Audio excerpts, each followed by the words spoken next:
Hi guys, Dave Mad Max 6 from Muscle Insider, and it's the Built by Broser, your weekly show. You guys, we're at the Gold's Gym right now, a little bit later than usual because today we had a fun day. We actually went to Muscle Beach, actually at the pit, and then we'll work out a little bit later. But Eric, what do we have on the show today? Well, we bombarded you guys last week with a pretty long show, so we're going to shorten it up today.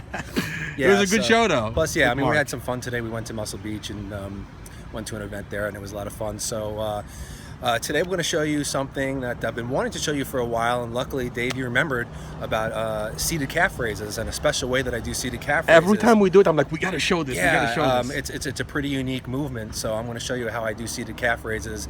Not by I'm no calfzilla by any means, but I've put many inches on my calves. My calves probably were like 10 inches when I started, and maybe they're 17 inches now. But this is a tip for anybody who wants to build calves, whether you're genetically gifted or not, because so many people do seated calf raises wrong. We're also going to take. I have a couple of questions that I was asked. I was asked about fruit intake. I was asked about upper chest, and also I want to talk about the results of the competition that my client Mark Durando did, and he got a couple of funny comments while he was there that he passed on to me that I want to talk about. So it'll be a fun little show, and we'll talk about it all and bring it to you guys like we do. All right. Okay, so we haven't done anything for calves on the show, I don't think. So this is the first time we're doing something for calves. I personally do not have great calves. I will never claim to have great calves. But I can tell you that I've put on many inches on my very skinny calves from calf training.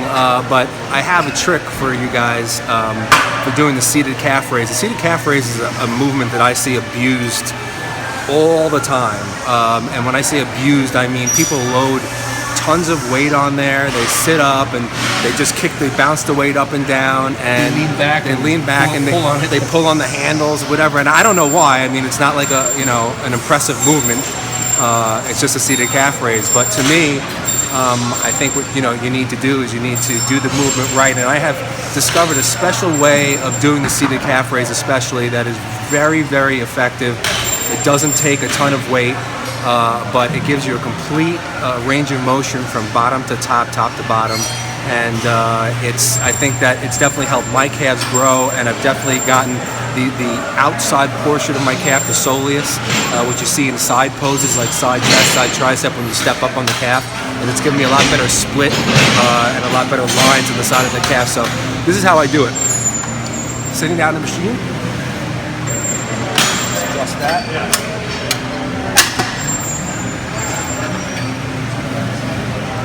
As far as the stance goes, that's up to you. I like changing stances, wide, close, toes in, toes out. The thing that we're going to focus on today is more of the body position. Instead of sitting up like people normally do, they sit like this, they do the calf raises this way, sometimes they pull on the handle, or even lean back. What we're going to do is, we're actually going to lean forward. So that all your chest is basically leaning on the machine. Your hands can just hang, or you can just grab the bottom of the machine. And do your calf raises from this position.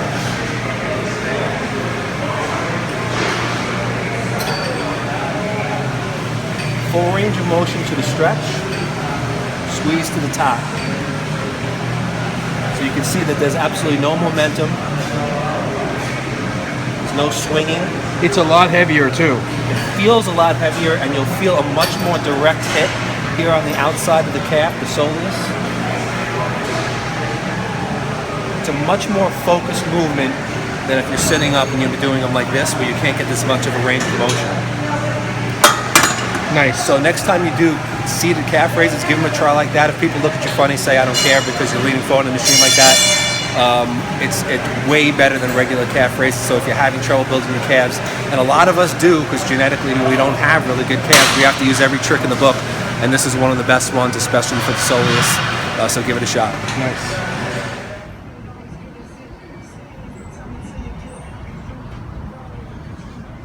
Aren't we lucky? Merlin. It's time to wake up. It's BBL. Oh, I'm sorry. Are we filming now? Sorry, I was asleep for a bit there. All right, so talk to me about the question you got, Eric. Actually, the fruit question was actually my question. Yeah. Because and I remember, I know that you were a good friend with Nasser El Somebody, and I remember watching his early video when he did Nasser on the Way, and and I remember him with a huge Tupperware eating a bunch of fruits and stuff like after his workout. So my question to you was like, what do you think about eating fruit as your main source of carb after workout to get that sugar that a lot of time you give, such as Vitargo or any one of those source carbs? Well, I'm glad you mentioned Nasser. Rest in peace, Nasser. He was a really, when I lived in San Diego years ago, he was a good friend of mine, and one of the coolest guys I've ever met in the industry.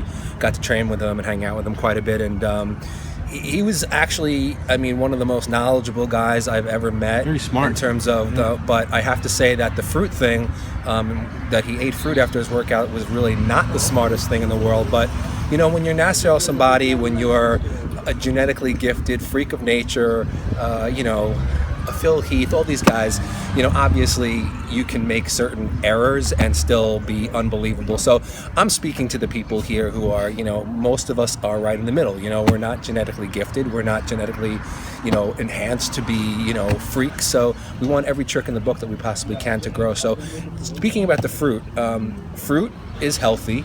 There's nothing wrong with fruit, a lot of vitamins and minerals. But as a carb after the workout, not the best choice.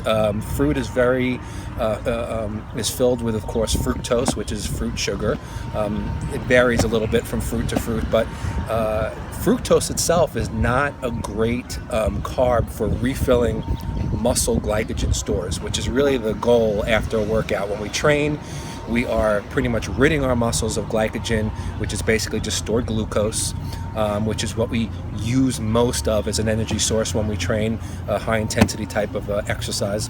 So we want to refill our muscle glycogen once the workout is over to help recovery, and of course to also give us muscle glycogen to have for the next workout. But fruit sugar is actually much more effective at refilling glycogen in the liver and not in the muscles. So in a way, basically you are working against yourself by using fructose. You're much better off using more high glycemic, and fruit is not really, a lot of people think that it's simple. It's a simple sugar, but it's not that high glycemic, so it doesn't cause much of an insulin response. You do actually want an insulin response after you train with weights, so you're better off with a high glycemic carb like white rice or a white potato, or a carbohydrate drink that's like a Vitargo, that type of a thing.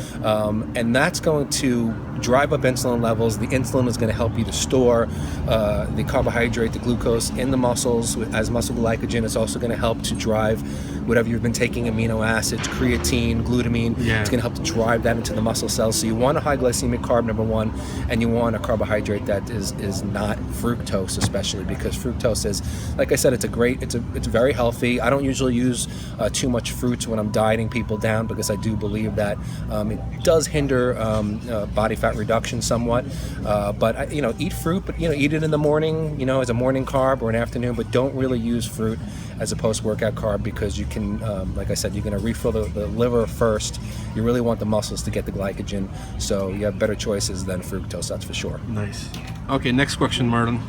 I get a lot of questions about my chest, obviously, because I have been referred to as Arnold and Chestzilla and all this kinds of stuff, and people have always told me, how amazing my chest is, and I have not worked my chest any harder than I've worked any other body part. It's just obviously I'm somewhat genetically gifted in building the chest, but I also think a lot of it has to do with my form, and not really focusing so much on the body, on the weight that I'm pushing, and more on keeping the rib cage up high and keeping the shoulders down and back and not pressing with my shoulders and triceps. But in particular, one of the areas that I focus most on, and I think that most people need to focus on, is the upper portion of the chest. Now, there's no exercise, chest exercise, that's going to completely isolate the upper and lower chest. The chest doesn't work that way at all. It's going to contract together. But I do believe by varying the angles that your body is in, you can focus which muscle fibers you're hitting harder in the upper or the lower chest, and studies have bared this out, EMG type studies, which show which muscle fibers are firing during certain exercises. So person asked me the other day, they said, your upper chest is really big, it's a really high shelf, but they wanted to know, was there any exercises that I use besides the basic incline presses, incline flies, hammer strength incline presses, and there are a couple of movements that I have used throughout the years that I think has contributed to my upper chest. One of them is, and I'm speaking about them now, and so what we're going to do is on a future show we're going to demonstrate them as well, so keep that in mind. And one of the movements that I love to do is a Smith machine bench press flat to the upper portion of the chest, which is basically, sometimes you call them guillotines because it's coming down really high in the chest, almost to the bottom of the neck. If you can do this exercise and the shoulders are comfortable in this exercise, it's very, very effective for the upper chest. It forces a very big stretch because your elbows have to be back and down away from your body, and it really pulls on these fibers in the upper chest. And again, it just gives you a unique angle than always just a straight incline, which sometimes people get more in the shoulders.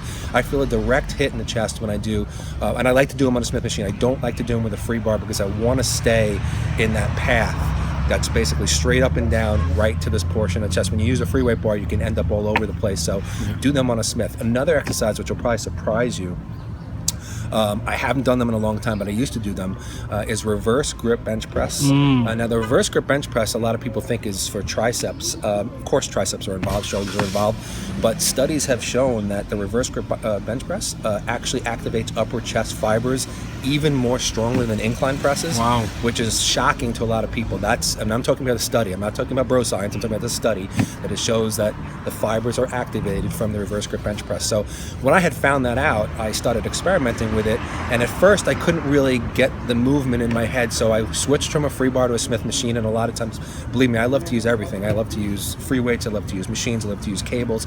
Certain exercises just lend themselves better, and I think the Smith machine is great for this one because it allows you to position your body. It allows you the freedom of the way you push the bar, where you set your body, and when you push the bar, you're not worried about the bar moving, right or left or up and down, because you're up against those bars. So if you do the reverse grip bench press, experiment on the Smith machine, use a wider grip, not a closer grip, and you want to kind of feel like you're pushing up and almost back, almost like as if you're trying to push the bar up over your head, even though it's not going to do that. And it takes a while to feel it, but like I said, it's a great movement for upper chest. It's something completely different. Sometimes we need to force the body to work in different planes of motion, different angles, different grips than we've been doing. I mean, if you use the same basic movements, and I say this all the time, over and over again, your body will eventually adapt to them, and it will have no reason to grow. So you throw something like this at a reverse grip bench press, which it's not expecting, and all of a sudden you might see a growth spurt. So try guillotines or Smith machine bench presses to the neck, and try the reverse grip bench presses, like I said. And we actually will. We have shown you the guillotines before, but I'm going to show you these reverse grip bench presses on a future show so you guys can see it as well. But give it a shot. All right, so you got some good news. We saw on the last Be Built by Broser, which was just last week, we saw Mark Durando. First we saw him 8 weeks out, then 7 weeks out, and this weekend was his show. So talk about that. Yeah, I'm really proud of Mark. I mean, Mark was, he came to me, he weighed 220 pounds, big, bulky, overweight bodybuilder, and it was really hard to see what he had. I didn't really know what kind of physique he was going to have, but he said, can I get ready? Can you get me ready in 14 weeks? And I said, well, who am I? I'm Merlin. So I said, you have to go to the Merlin store that Dave says, and you put in your order. So I said, listen, it's going to be a lot of hard work, and I don't BS people. I tell you the truth. I'm like, if I tell you I may have to kill you to get you ready, or versus yes, you have plenty of time. I told him we're going to have to work very, very hard for this. He came, he posed for us at 7 weeks out, and 8 weeks out, and even Dave behind the camera there was looking at him going, man, I'm not sure. I mean, what is Merlin going to do? Because he's not a big guy. He was not like, it's like he was 250 pounds. No, he's a smaller guy. He's probably about 5'7" or so. And I was shocked. My goal for him before, and you can ask Mark this, I said, my goal for you is to weigh 185 pounds on stage. And he just said, okay, well, whatever you say. So I think at the time he was posing 8 weeks out. I think it was still a little over 200. So anyway, we brought him back at a week out from the show to pose for us again. Shocked the crap out of Dave. Oh, wow. Shocked me a little bit because, I mean, I'd seen pictures because I have pictures of him come every single week, but sometimes pictures don't tell the full story as to what you see up close. So I'd sent pictures, I showed pictures to Dave, and Dave was like, oh man, I can't believe how much he changed. Wow. And I was like, yeah, I'm really, really happy. When he came and he posed in front of us, it was a whole new ball game. I mean, he was 188 pounds a week out, so I knew we were right on target. He looked fantastic. he looked healthy, he felt strong, so we knew it was going to be a great result. And he ended up placing it. He did 2 classes. He did the novice class at his show, and he also did the open class, and he ended up placing second in both of them. That was yesterday. Which was just yesterday. Yeah. And so it was a great show for him. It was very close between him and the winner. We looked at pictures, and it could have really gone either way. So it was, a great show, but we're very happy with second. The main thing is that he got into better condition than he ever thought that he possibly could. And he said the people after the show were comparing him to like a Frank Zane type of physique, which is a huge compliment. Looks so good. Because that means he looks proportioned, he looks symmetrical, he looks pretty, aesthetic. Yeah. So it was a great show. So it was wonderful. But I just want to relate something funny to you that he was telling me, because he knew a lot of guys dieting for the show as well, and he would tell me some of the things that their coaches were telling them to do throughout, and some of them just made me shake my head. I'm just like, I can't believe that do these coaches know what they're doing? And I'm not saying this is all coaches, because there are some amazing coaches out there, of course, but it's just funny when you hear certain things. And he said to me the night before the show, he said to me, are we going to be eating tomorrow before the show? And I go, well, what do you mean, are we going to be eating? He said, well, a lot of the coaches are telling their clients that they can't eat until after prejudging. They have to fast. Oh my God. And that really made me shake my head, because it made me shake my head for 2 reasons. Number one, because they're not going to look very full on stage. They're going to they're going to feel very weak. Number two, it's dangerous. I mean, you can't just not. Yeah. I mean, it's enough that people are already not drinking a lot of water at that time, which is also can be a mistake. Completely cutting off water like ridiculous days before. But to also say you can't eat food. I mean, food is basically going to go into our system. It's gonna fill the muscles up. It's gonna fill the vascular system, and it's gonna give you the ability to have a pump. A lot of people, for some reason, think that if they eat, that their stomach's gonna bloat. I mean, when did that ever happen during your prep? I mean, if you're looking amazing a week out and you're eating all your food, why would that happen the day of a show? So that's crazy. Just be careful some of these things. I just wanted to say, don't ever listen to anybody who says you fast that you should fast the morning of the show. I'm not telling you you should pig out the morning of the show, but there's no reason why you shouldn't be getting in 2 to 3 solid meals with a little bit of water before you step on stage, because you're going to look a lot better. So I just want to relate that to you guys, because sometimes you hear really, really funny things, sometimes not so funny because they could be dangerous things in the fitness world. So be careful when you hire a coach. Go out there and make sure that the person do your research, do your due diligence, and make sure that they know what they're doing. And definitely do not fast before you get on stage. Have your food. And it's getting darker by the minute, as you can see, guys. The sun is setting here in the Mecca. But Eric, I want to again, thank all the viewers and all the fans, because the show is really picking up. I mean, we're getting views after views, and much quicker than what we used to. It's like 500 views almost in one day now when we post a new show. And people are sending you a lot of questions and stuff. But there's something you want to say about Ask Merlin Monday and what people should do before they send you a question. So go ahead, buddy. Yeah, I mean, listen, we've been doing the show for a year now, weekly, a little over a year actually at this point. So there's a ton of information in those shows, and a lot of people are just catching on to the show now. They may not realize that we have, all so these much shows, content. And so there's been, hundreds of questions answered in the earlier shows. So, before you send me a question, I'm not saying that you can't send me the question anyway, but even if you have a question in your head and it's not Ask Merlin Monday, you can go back onto the Muscle Insider YouTube page, and you can find the early Be Built by Broses, and you're going to find probably a lot of information that you're already thinking about, that you want to ask about, in terms of diet, in terms of exercise, in terms of contest prep, food and everything else, supplements, because there were even some times where Dave and I sat down and just did entire shows of just talking and just answering questions and just bringing up things that I feel people are doing wrong, so on and so forth. So I encourage you to go back and watch the earlier shows, catch up on what we talked about, because there's a ton of information there, and you might get the answers to your question and not have to wait until the next Merlin Monday or to see if it ends up on a show. You can go look right now. But again, thank you for watching. We really appreciate everybody for watching. Keep sending me the questions. You can email them to me. You can put them on Facebook right on Ask Merlin Monday, and you can send them to me to my inbox. whatever way I'm going to find them, I'm going to see them. But like I said, go watch some of the earlier shows because there's a ton of information there you may have missed. We've been doing it for over a year, so just thank you guys a lot for watching. Yeah, and if you go on the Muscle Insider TV YouTube account, it's actually got its own section. So it's not like they're all like spread out all over the place. If you go under the Be Built by Brozer section, they're all listed there, from beginning to end. So it's easy to find. And there was a lot of fun shows, so you should go back and watch them. A lot of good stuff. Thank you, guys. Thanks, guys.